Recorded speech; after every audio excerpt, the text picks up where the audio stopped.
मैं इस बिल के विरोध में अपनी बात कहने के लिए खड़ा हुआ हूं और सरकार से मांग करता हूं कि इस बिल को सेलेक्ट कमेटी में भेजा जाए। और ये मैं इसलिए कहता हूं कि जिसके लिए आप ये बिल बनाने जा रहे हैं, कम से कम उनकी भावनाओं को समझिए, सुनिए, उनसे बातचीत कीजिए और भी जो एक्सपर्ट्स हैं उनसे बातचीत कीजिए और उसके बाद कोई ऐसा बिल लेके आइए जिससे उनका भला हो सके। मान्यवर, 45 वर्षों के बाद इस सदन को गर्व होना चाहिए, इस सदन को गर्व होना चाहिए कि 45 वर्षों के बाद त्रुचि शिवाजी ने एक बिल प्रस्तुत किया था राज्यसभा में जो पास हुआ, उसका गर्व होना चाहिए आपको। लेकिन आपने उसको पलट दिया, जाके लोकसभा में पलट दिया। 2019 में एक बिल आपने पास किया और उसके बाद उसके परिवर्तन में फिर आप खड़े हो गए, अपने ही बिल के परिवर्तन में आप खड़े हो गए। मान्यवर, मैं एक घटना का उदाहरण आपको देना चाहता हूं। ये किस समाज के लोगों से आप दुश्मनी ले रहे हैं? भगवान श्री राम जब वनवास जा रहे थे मान्यवर, तो उन्होंने नर से कहा आप जाइए, नारी से भी कहा आप जाइए, किन्नर समाज के लोगों से नहीं कहा। वो वहीं रुके रहे, वहीं इंतजार करते रहे और जब भगवान श्री राम वापस आए तो उन्होंने आशीर्वाद दिया उनकी भक्ति को देख के। आप उस समाज के साथ विश्वासघात करने जा रहे हैं, उस समाज के साथ आप धोखा देने जा रहे हैं। वो बधाइयां देने का काम करते हैं, हर शुभ अवसर पर उनको बुलाया जाता है, हर शुभ अवसर पर उनको शुभ माना जाता है। आप उनको धोखा देने का काम कर रहे हैं। आप किन्नर समाज के लोगों का कल्याण करना चाहते हैं?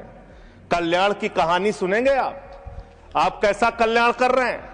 वर्ष 2021-22 में मोदी जी की सरकार ने 20 करोड़ रुपए इनके कल्याण के लिए आवंटित किया, खर्च किया मात्र 1 करोड़ 91 लाख रुपए, मात्र 9.55%।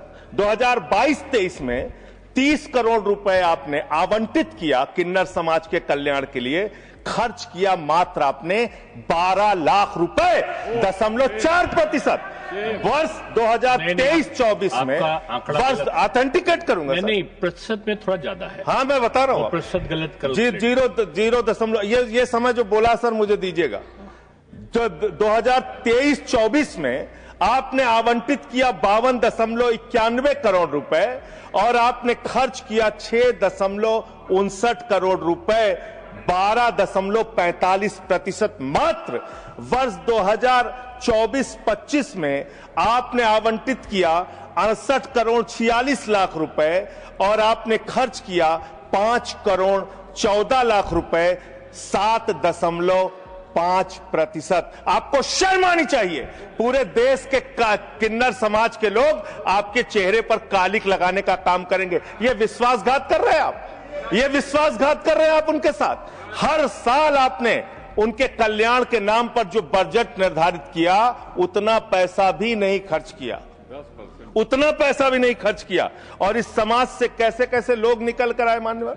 लक्ष्मी नारायण त्रिपाठी, जिन्होंने संयुक्त राष्ट्र में जाके भारत का प्रतिनिधित्व किया, इस समाज से मधु किन्नर निकल के आई, इस समाज से सबनम मौसी निकल के आई जो पहली विधायक बनी मध्य प्रदेश से, इस समाज से आशा किन्नर निकल के आई जो गोरखपुर की मेयर बनी, इस समाज से जयता मंडल निकल के आई जो बंगाल में जज बनी, इसी समाज से गौरी सावंत निकल के आई जो सामाजिक कार्यकर्ता और ट्रांसजेंडर्स के अधिकारों के लिए लड़ाई लड़ने का काम जिन्होंने किया, इसी समाज से मानवी बंदोपाध्याय निकल कर आई और उन्होंने एक कॉलेज की प्रिंसिपल बनने तक वो बनी।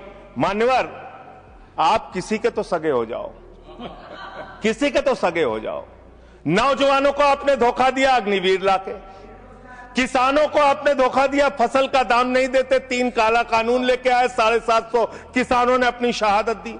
कोरोना में आपने पूरे देश को लाइन में खड़ा कर दिया, नोटबंदी में लाइन खड़ा कर दिया, गैस में लाइन खड़ा कर दिया। अब अपनी पहचान कराने के लिए एक ट्रांसजेंडर को लाइन में खड़ा होना पड़ेगा, अपमानित होना पड़ेगा, उसकी जांच की जाएगी, पड़ताल की जाएगी, उसकी बेइज्जती की जाएगी। मैं तो हैरान हूं, सत्ता पक्ष के लोग कह रहे हैं दारू पी के आ जाते हैं, सिगरेट पी के आ जाते हैं, ऐसा है वैसा है।